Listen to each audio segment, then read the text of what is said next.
The Midnight Betrayal, April 30th, 1945, 11:47 p.m. The Four Bunker, deep beneath the Reich Chancellery in Berlin. The air hangs thick with the stench of sweat, gun oil, and burning paper.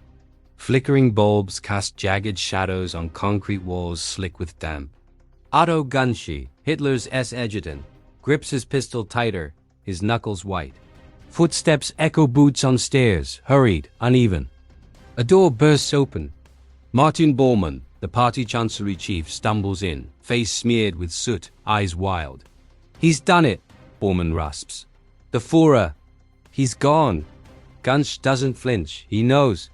They've all known since the cyanide vial shattered on the Führer's tongue. But this is the secret they buried in the garden above, the one the world would never learn. You can almost hear the gasoline sloshing in the jerry cans as Gunshi and a handful of loyalists drag the two bodies, Adolf Hitler and Eva Braun, up the bunker stairs into the shell-torn night. Soviet artillery thunders like Judgment Day, shaking the earth. They douse the corpses in fuel. A match flares. Flames roar to life, devouring the man who ignited the world. But here's the dark secret textbook skip. The fire failed. The bodies didn't burn clean. Soviet troops would find charred husks, yes, but not enough ash to prove it was him. Whispers spread immediately among the Nazis. Was it really the Führer? Or a double? Even as the bunker trembled, Bormann slipped away into the chaos, carrying dental records, jaw fragments, proof that would vanish for decades. Why? Because some in the bunker believed Hitler had escaped. A submarine waited in the Baltic. Argentina's shores beckoned, and the Soviets? They fueled the myth, parading fake corpses to hide their own failures. Gunches the flames sputter in the rain. He lights a cigarette with shaking hands. What if the world never knows the truth? The Ghost Submarine, May 10th, 1945. 3:15 a.m. Deck of U-977, churning through the black Atlantic, swells off Norway's coast. Salt spray lashes Captain Heinz Schaefer's face as he grips the periscope housing, wind howling like a banshee through the conning tower. Below decks, 32 crewmen huddle in the fetid torpedo room, whispering prayers to engines that cough and sputter. They've been submerged for days, evading Allied hunter-killers, their air thick with diesel fumes and fear. Schaefer's orders were sealed.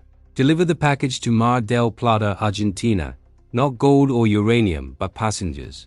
3 shadows in officer quarters, faces hidden under SS greatcoats, speaking in low German laced with Austrian accents. One chain smokes furiously, his left hand trembling from a fresh wound. The crew doesn't ask names. They don't need to. You can feel the hull groan under depth charge echoes from a distant destroyer. But U-977 slips away, surfacing only under moonless skies. What textbooks call Hitler's suicide was to these men a deception. The Führer, or his double, had left the bunker days earlier, via Fieseler Storch plane to Denmark, then submarine. Eva Braun too, disguised as a nurse, accompanied by Martin Bormann and a doctor carrying jawbone fragments as insurance, a macabre decoy for the Soviets. The real secret? Declassified U-boat logs, buried until 2001, show U-977 and sister ship U-530 vanishing into Argentine waters that July. No manifest. No return. Locals in Patagonia reported a tall man with a limp, arriving by sub, guarded by Germans, vanishing into the Andes. FBI files. Stamped top secret, chased leads for years. A Nazi enclave called New Swabia. Schaefer scans the horizon as dawn bleeds red. A Morse lamp blinks from shore, friendly or trap. The passengers stir below. If they make landfall, the world changes forever. The Andes Sanctuary, July 17, 1945, 4:22 a.m. Bariloche, Argentina, deep in the snow-capped Patagonian foothills. A convoy of black Mercedes snakes through pine forests, headlights dimmed to slits, crunching over gravel roads slick with frost. Leading as a battered U-boat captain in civilian tweed, Heinz Schaefer himself, sweat beading despite the biting cold. Behind him, 3 sedans carry the ghosts. The tall man with the mustache thinner now, face gaunt under a fedora flanked by Bormann's bulk and a silent medic clutching a leather satchel. The lead car halts at iron gates camouflaged as a ranch entrance. Armed gauchos in SS-style uniforms swing them open, rifles glinting. No words, just nods. You can smell the wood smoke from hidden chimneys, hear the low bellow of cattle masking diesel generators. This is Eagle's Nest, not the Berghof, but its secret twin. Colonia Dignidad's predecessor, built by fleeing Nazis with parents' blessing. 10,000 acres of alpine paradise, laced with tunnels, bunkers, and a private airstrip. Textbooks mention ratlins like Odessa, Bishop or Hulu, smuggling war criminals via the Vatican, but the real darkness. This was no refugee camp. Declassified CIA docs from 1947 reveal U.S. agents tracked. $800 million in Nazi gold funneled here, enough to bankroll a shadow Reich. The tall man wasn't hiding. He was rebuilding. Locals whispered of midnight meetings, Japanese envoys, Argentine generals, even American industrialists sniffing for V2 blueprints. Bormann, the spider at the center, orchestrated it all using camp survivors as slave labor to mine uranium. One gaucho, eyes hollow, loads crates stamped Lebensborn. Not weapons, children. Dozens of Aryan purebloods smuggled from Europe, raised here to carry the bloodline. The tall man watches from the porch of a Swiss chalet mansion, stroking a shepherd's head. His voice raspy, unmistakable, barks an order in German. Sicherheitsjust, security first, but cracks form. A US spy plane buzzes overhead at dawn. How long until the hunters close in? The Bloodline Deception, August 3, 1947. 2:18 a.m. A candlelit nursery deep within Eagle's Nest compound, Bariloche. The air is heavy with the scent of pine resin and mother's milk. Wooden cribs line the walls, 20 in all, each cradling a child under 5, blonde curls glowing in the firelight. A woman in a starched nurse's uniform, her SS tattoo peeking from her sleeve, rocks the nearest one gently. But her eyes dart to the shadows. Footsteps approach, heavy, deliberate. The door creaks open. The tall man enters, fedora in hand, his limp more pronounced in the cold. He moves to a crib marked helmet, lifts the boy 2 years old, blue-eyed perfection, and presses a kiss to his forehead. Mein Sohn, he whispers. Not a metaphor. Declassified Gestapo files, smuggled out by a defector in 1952, confirm the horror. Hitler fathered at least 3 children through the Lebensborn program, inseminated via frozen samples preserved in Berlin labs. Eva Braun, complicit, selecting vessels from elite SS women before her own staged death. Textbooks glorify the bunker's end as noble suicide. They ignore the real escape plan, Operation Kaleidoscope. While doubles burned in the garden, the Führer fled with his genetic legacy, 20 purebred heirs, destined to repopulate the Reich. Bormann's ledgers, seized by Mossad in 1960, detail it. $12 million allocated for future generations. These weren't orphans. They were weapons. Trained in isolation German-only martial arts from age 4, indoctrinated with Mein Kampf as bedtime stories. The nurse stiffens as the man returns the child. Any word from Berlin? He asks, voice like gravel. She nods. The Americans executed the double. The world believes you're dead. He smiles, thinly relief. Or rage? Outside, a child's cry pierces the night. Not from joy. From a whipping post in the yard where a defective boy is disciplined. Perfection demands sacrifice. But in the distance, headlights pierce the fog. Not gauchos, strangers, Argentine federals, or worse allied intelligence, finally on the scent.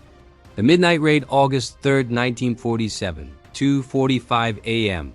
Perimeter fence, Eagle's Nest compound, Bariloche.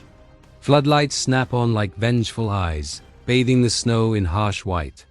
Gaucho guards scramble, Mausers snapping to shoulders as engines growl close to 3 olive-drab jeeps, no markings, tires churning mud. The lead vehicle skids to a halt. Doors fly open. 6 men in trench coats and fedoras spill out, Thompson's submachine guns leveled. Alto! Policia Federal! One shouts in flawless Spanish. But his accent betrays him Midwestern American. Inside the nursery, the tall man freezes, child's cry still echoing from the yard. The nurse snatches a pistol from her apron, barricading the door with a crib. Footsteps thunder outside, boots on wood.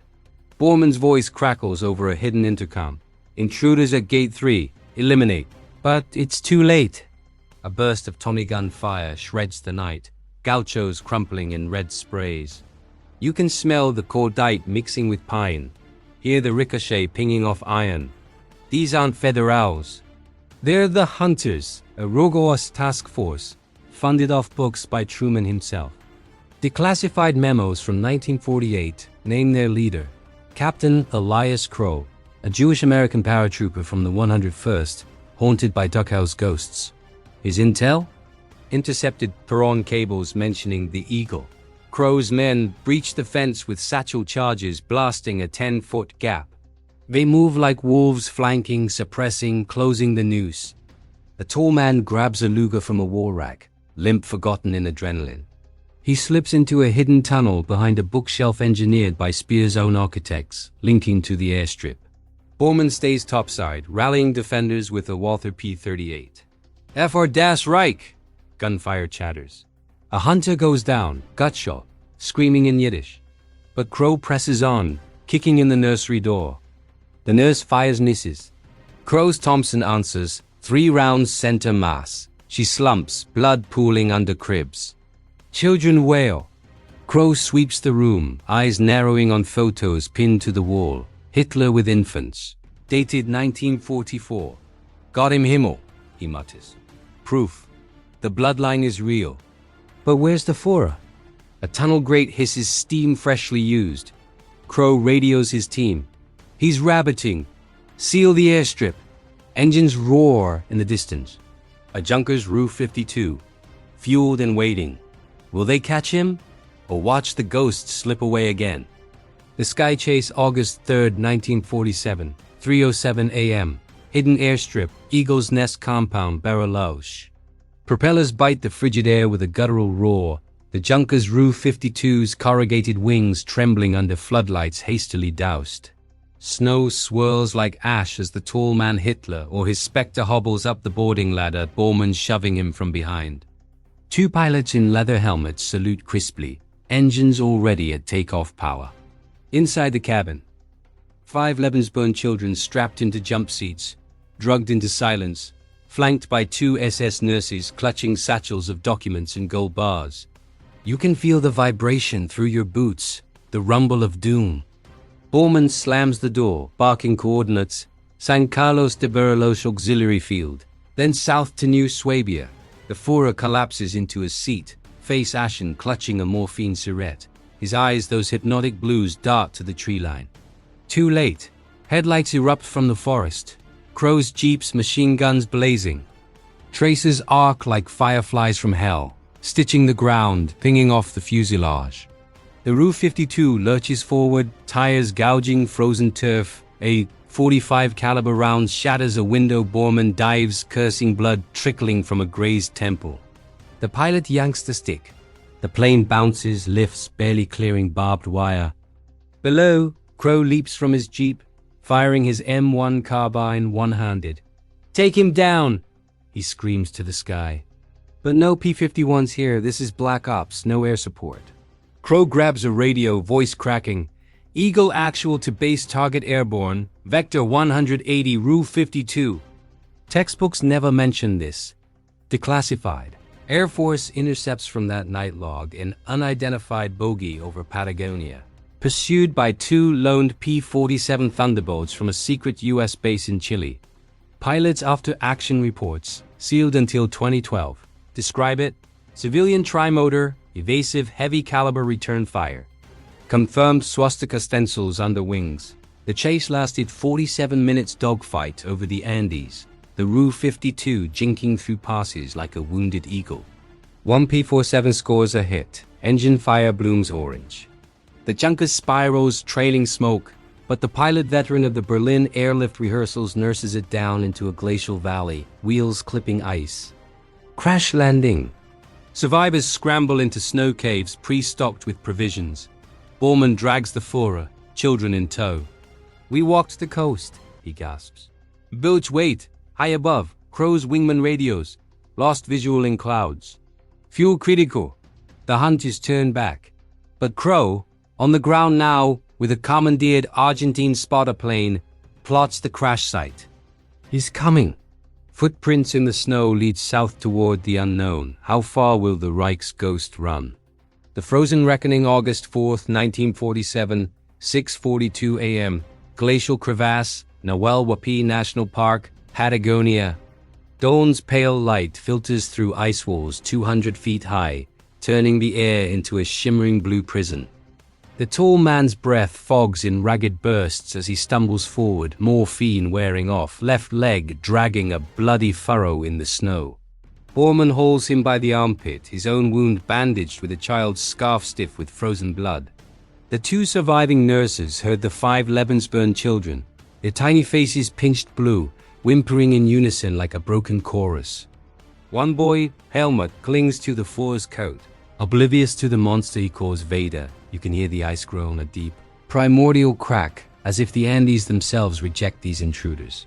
Provisions from the snow cave, tins of pemmican, a single Luger with 8 rounds, and Bormann's satchel of maps marked Base 211, New Swabia, Antarctica, Reich's frozen fortress, stocked with U-boat-delivered scientists and V-weapons since 1943. Textbooks dismiss it as myth. But Admiral Dinitz's last order, intercepted by Bletchley Park, the German U-boat fleet accepts with pride the task of destroying the enemy ships ... and the task of protecting the Führer. Protection meant evacuation south beyond maps, beyond law. Bormann pauses, ear cocked. Distant rotor blades thump like a heartbeat. Helicopter! He spits. Crow's team Argentine conscripts airlifted with U.S. advisors closing fast. The Führer slumps against an ice boulder, eyes hollow. "End it here, Martin," he rasps, offering the Luger. Bormann hesitates, loyalty or survival. He chambers around, presses it to the man's temple. Click. Empty bluff. The children freeze. Then laughter mad, barking from the Führer. "Cowards all. Even you." Gunfire echoes from the ridge above. Short bursts, professional. A nurse screams, spins, falls clutching her throat-red mist in the cold. Bormann fires blindly into the whiteout, dropping one child as cover. Helmut shrieks, bolting toward the crevasse edge. The Führer lunges too slow. The boy tumbles, vanishing into the abyss with a fading wail, bloodline severed. Crow crests the ice wall, Thompson smoking, flanked by 2 hunters. "Adolf Hitler," he bellows, voice carrying like thunder. "It's over!" The tall man straightens, defiance flickering. Bormann raises his hands, surrender, betrayal. In that frozen instant, the truth hangs. Was this the real Führer, or the perfect double, one final deception? The double's confession, August 4th, 1947, 6:59 a.m. Bottom of the crevasse, Nahuel Huapi National Park. Ice shards rain like brittle glass as ropes slap the frozen floor 80 feet down. Crow rappels first, boots crunching into powder, Thompson slung across his chest, breath steaming in the tomb-like chill. His hunters fan out, weapons trained on the tableau. Bormann on his knees, hands zip-tied behind him, face mashed into snow. 2 surviving children huddled together, catatonic, and the tall man slumped against a serac, blood oozing from a gray shoulder, fedora lost. Mustache matted with frost stares up with eyes that no longer burn. You can taste the copper tang of blood mixed with glacier melt. Crow holsters his sidearm, kneels inches from the man's face. "Look at me," he growls. Berlin, April 30th, the bodies in the crater. Who burned? The tall man coughs a wet, rattling sound and whispers in perfect high German. Gustav Weller. "Dental technician, my height, my scars, my voice." Crow's fist clenches. Not the Führer. A double. But whose orders? Bormann laughs through split lips, the sound echoing off ice like shattering crystal. Declassified Vatican archives smuggled to CIA in 1950 reveal the full deception, Operation Doublet. 3 identical men, Weller, plus 2 brothers from Austria trained since 1943 in a Bavarian monastery. One burned as Hitler, one executed by the Soviets as proof. This one, the spare. Carrying the real Führer's final testament, dictated in the bunker, not suicide but exile. The blood endures, it reads. Bormann smuggled it out microfilmed in a child's toy, now clutched in the satchel at his feet. Crow rips it open. Pages flutter, coordinates for New Swabia, lists of $400 million in Swiss accounts, blueprints for a post-war Reich with Japanese allies, and photos grainy damning of the real Hitler alive in April 1945, boarding a Ru 390 from Tempelhof. Destination, Tenerife, then U-boat to Argentina. The double wheezes, he lives. In the ice... base 211, with the sons. Plural. More bloodlines are hidden south. A hunter radios up. Choppers inbound. Perón's men 5 minutes out. Bormann's eyes gleam. The Argentine president, a Zionist sympathizer, will spring him. Crow hesitates, kill the witnesses, or extract the truth for Washington. The double lunges suddenly, grabbing a nurse's dropped grenade. Pin pulled. The final blast, August 4th, 1947, 7:03 a.m. crevasse floor, Nahuel Huapi National Park. The grenade spoon flips free with a metallic ping sharp as a guillotine. Time fractures. The double's eyes lock on Crow, lips curling in triumph. Heil. The Eternal Reich. 3 seconds. Crow dives left, slamming into a child, shielding the boy with his body. Bormann twists like a snake, using his bound hands to claw toward the satchel testament pages, spilling like confetti in the wind. Hunters shout, weapons forgotten in the chaos. You can feel the pressure wave building, a monster uncoiling in the fist. Boom. The blast rips through the ice tomb, shrapnel shredding flesh, flames licking blue walls. Crow's helmet flies off. His ears ring with a banshee wail. Snow collapses inward, burying the double in a crimson crater. Bormann screams, legs mangled, but alive, clutching one singed page. Base 211. 77S34E. The children wail, one girl's arm ending in a bloody stump. Crow staggers up, blood streaming from a gash above his eye, vision blurring red. He grabs Bormann by the collar and slams him against the ice. Where is he? Now! Bormann spits teeth and laughs, delirious. Declassified OSS reports from 1948 redacted until 2023 confirm what? Crow learns in that moment, the real Hitler reached New Swabia via U-977 East convoy. Not alone. With 12 Lebensborn sons, Mengeler's master race prototypes, and enough uranium for atomic rebirth. Heron's gold bought silence. U.S. corporations like ITT and Ford traded blueprints for tech, Operation Paperclip. A cover for Paper Reich allies, letting Nazis rebuild in Antarctica to counter Stalin. The rotor thump grows deafening. Peron S. Sikorsky S-51 crests the rim, searchlight stabbing down like God's finger. Argentine troops fast rope, submachine guns sweeping. Swelten Las Armas! Crow's hunters raise hands outgunned, mission blown. Bormann's dragged to the chopper, smirking through agony. Crow pockets the coordinate page, the last child slung over his shoulder. As the helicopter lifts, Bormann leans out, bellowing over the blades. You think you won? He's building the real 1,000-year Reich under the ice. Crow watches them vanish into the dawn. The crevasse seals behind him with a thunderous crack. Truth buried again. But that paper burns in his pocket. South, to the frozen end of the world. The ice eternal February 15th, 1948. 11:59 p.m. Queen Maud Land, Antarctica base 211, 2,000 feet beneath the ice shelf. Fluorescent tubes hum like angry hornets in a cavern hewn from glacial blue. Walls veined with steam pipes snaking to fusion prototypes stolen from Peenemünde. The real Adolf Hitler thinner, stooped, but eyes still steel stands at a map table lit by a single gooseneck lamp, gloved finger tracing supply routes from Argentine U-boats. Around him, 40 white-coated scientists saluting in unison. 12 Lebensborn boys, now aged 4 to 7, drill in a corner gymnasium, bayonets flashing under instructors barking Sieg Heil. No tears, only precision. You can hear the ice shift overhead, a low apocalyptic moan as if the continent breathes. Bormann's final transmission, relayed via shortwave before Peron S. surgeons patched him. The hunter has the coordinates.